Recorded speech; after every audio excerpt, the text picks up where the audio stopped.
अस्सलाम वालेकुम। आज हम बना रहे हैं बहुत ही मज़ेदार सा बीफ यखनी पुलाव। बीफ यखनी पुलाव बनाने के लिए हम यखनी तैयार कर लेंगे।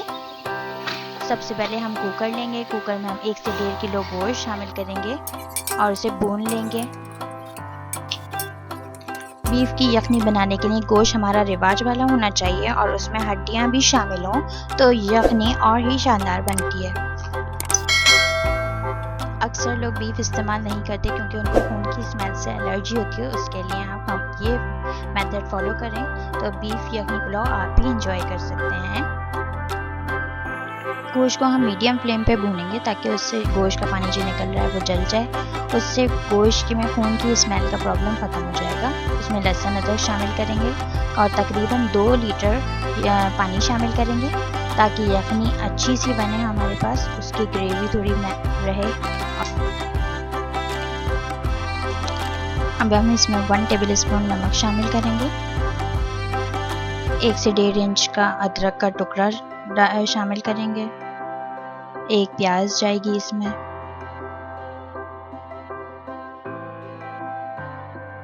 यखनी में जाएंगी 8 से 10 लौंगें,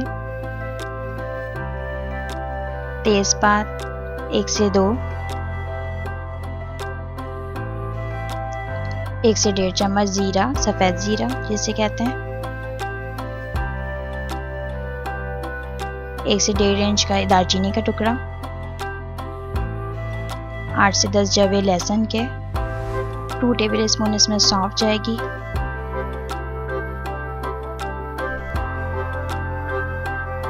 साबुत धनिया इसमें शामिल करेंगे, उससे टेस्ट इनहेंस होता है इसका। यखनी में ज़्यादा साबुत धनिया इस्तेमाल होता है। 10 से 15 काली मिर्चें शामिल करेंगे, 2 से 3 बड़ी और छोटी इलायची शामिल करेंगे, 3 से 4 हरी मिर्चें शामिल करेंगे। कुकर को बंद कर देंगे और 20 से 25 मिनट तक के लिए गोश्त जब तक गल नहीं जाता। एक पतीले लेंगे, 1/2 कप ऑयल डालेंगे, 1/2 टीस्पून सफ़ेद जीरा उसमें बघार करेंगे उसको। 2 बड़ी प्याज को बारीक काट लेंगे और उसमें फ्राई करने के लिए डाल देंगे। जब तक ये फ्राई होगी हम यखनी में से गोश्त को अलग कर लेंगे और यखनी को छान लेंगे। प्याज जब फ्राई हो जाए तो उसमें से थोड़ी सी प्याज हम गार्निशिंग के लिए निकाल लेंगे और फिर उसके बाद उसमें गोश्त शामिल करेंगे। गोश्त शामिल करने के बाद इसे हम भूनेंगे।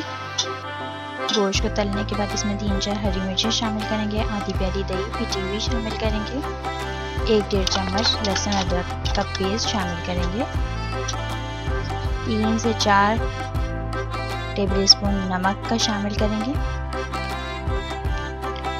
1 से 1.5 किलो चावल जो कि मैंने पहले से धोकर भिगाए हुए थे वो इसमें शामिल करेंगे।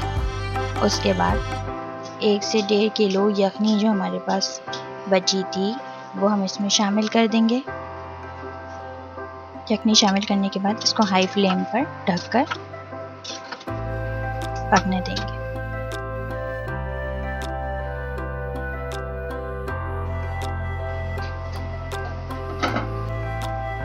जब इसका पानी खुश्क हो जाए तो इसमें 1/2 टीस्पून भुना जीरा, भुना धनिया और प्याज जो हमने तल कर रखी थी एक तरफ वो उसमें गार्निश करेंगे और उसको ढक कर दम पर रख देंगे।